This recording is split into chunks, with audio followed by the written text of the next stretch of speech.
and to see what more can we do to really sit down and de-escalate. As all of us agree, it's a diplomatic solution that is the only one also for the Iran nuclear program.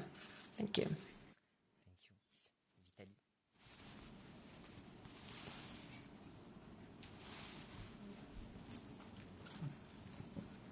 Thank you, Vitaly Sizov. Your TV, you mentioned attack on Kiev.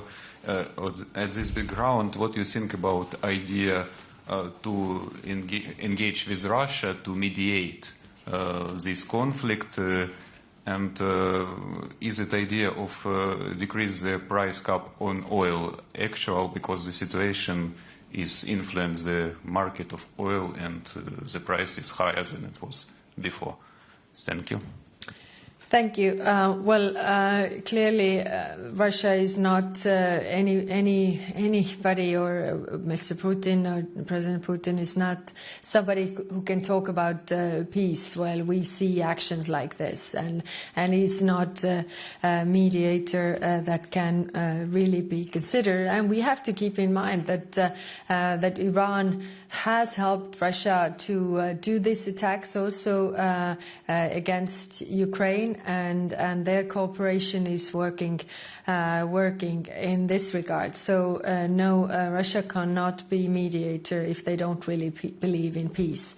And then on the oil price cap, actually, I think that we should move forward with the oil price cap, especially because of the tensions also in the Middle East. The whole idea of the oil price cap is actually to lower the prices. I think we shouldn't end up in a situation where the situation in the Middle East will increase the oil prices and actually also make Russia to earn more, because that means that they are able to fund their war machine again in a bigger scale. So we definitely need to move on with the oil price cap.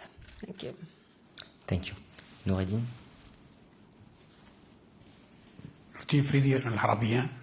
Madam High Representative, in 2015, European Union led a successful multilateral efforts and get the nuclear deal, which was, according to the IAEA, 14 reports. This program was under control, under verification, and there is no problem until Mr. Trump went out of the agreement. Today, these days, they were negotiating until the 5th round, and both Mr. Trump and Mr. Netanyahu launched the war against Iran. My question, in this very difficult context, can the European Union play a new diplomatic role to diffuse the tension between Israel and Iran? This one first, and find, of course, a diplomatic solution to the nuclear deal. The second point is that should the European Union now renew its regional approach, because what's happening in Iran is diverting the views and the opinions and the eyes from what's going on in the Gaza since 20 months. And this is Mr. Netanyahu is becoming, changing from his status from one who is accused by the ICC to a hero in Israel.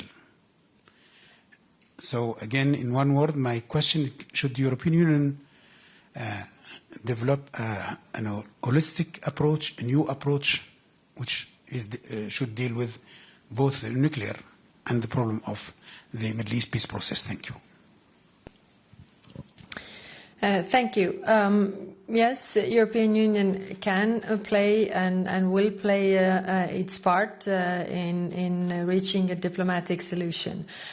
We are in contact also with the Iran as well as the Israelis to really de-escalate the situation, because the stability of the region is everybody's interest. That's why we are also in contact with the regional partners. They are very worried about the spillover effect and the tensions rising existing in the region, and we are willing to work with them. I want to stress again, like many ministers said today, we will not lose sight of what is happening in Gaza, and we will discuss that in more depth also on Monday, to really let the humanitarian aid in, to help the people on the ground, and to come to the ceasefire, release the hostages, but also stop the suffering of the people. So EU will play its part, and I think considering the developments, European Union actually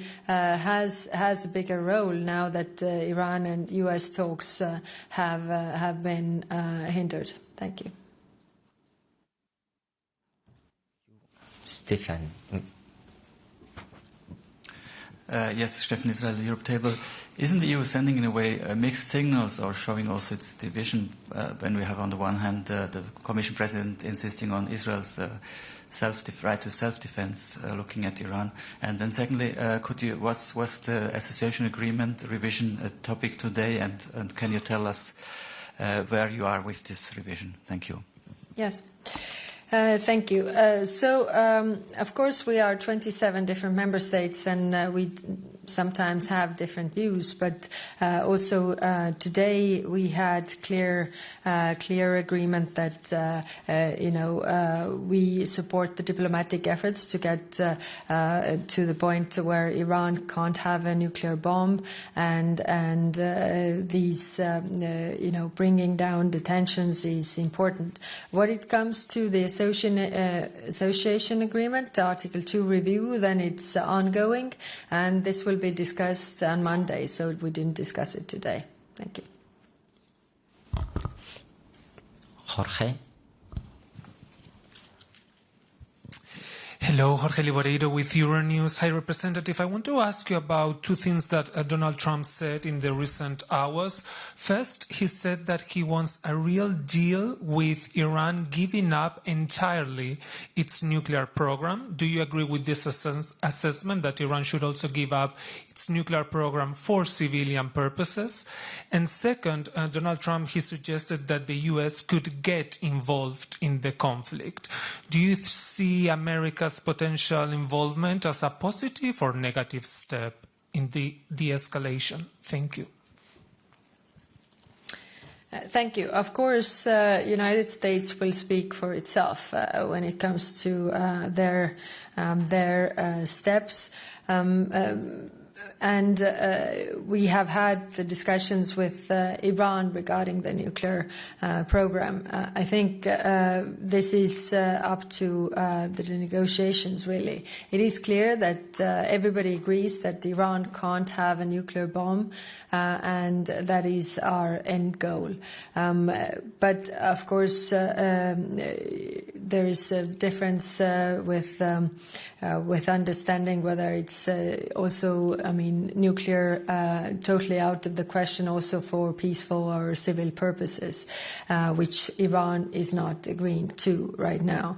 When it comes to United States getting involved, then it will definitely drag the region into a broader conflict, and this is in nobody's interest. And from my call with Secretary of State Rubio, he emphasized that it's also not in their interest to be drawn into this conflict. Thank you.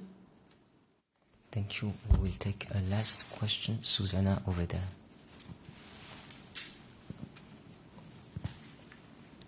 Thank you. Susanna Freixas, SIC Expresso, Portugal. A follow-up, if I may, because we saw the statement by G7 this morning, and it doesn't talk about diplomatic solution. So what I understand from what you said is that the European perspective is a diplomatic solution. In this case, are you getting some distance from what was said in the G7? And we don't see Israel or Iran for what it matters, to be willing to stop this conflict or to this war. So exactly what do you expect in the next days?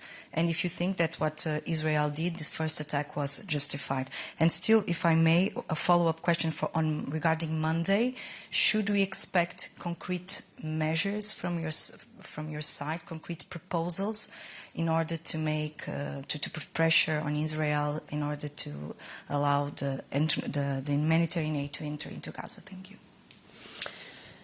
Thank you. I don't have the G7 statement here with me, but I don't remember that it was so much different. I mean, the European perspective is to have a diplomatic solution for the nuclear program of Iran.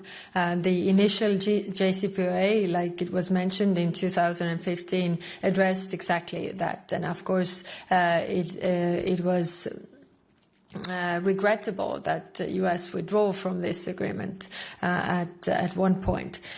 Still, I mean, we tried to achieve this diplomatic, peaceful solution. Then on next days, what to expect? Of course, we have called on both parties to exercise restraint and de-escalate. Of course, one is saying that if the other one stops, they will stop as well. But it is clear that we have these channels open, and we are constantly pushing for really to stop this war, because the risks for escalation and the risks of spillover effect are too great. Also, the risks of miscalculation, which is making this conflict even bigger. And Article 2 review. I was tasked to do the Article 2 review and come up with the Article 2 review for the next Foreign Affairs Council. So, of course, member states will then express also what they want to do with this. The review is not ready yet, so it is being drafted, but the real goal for the FAC is to have this review done like the member states asked. Thank you. Thank you very much. This brings our conference to an end. We will be back next Monday after the Foreign Affairs Council. Have a great afternoon.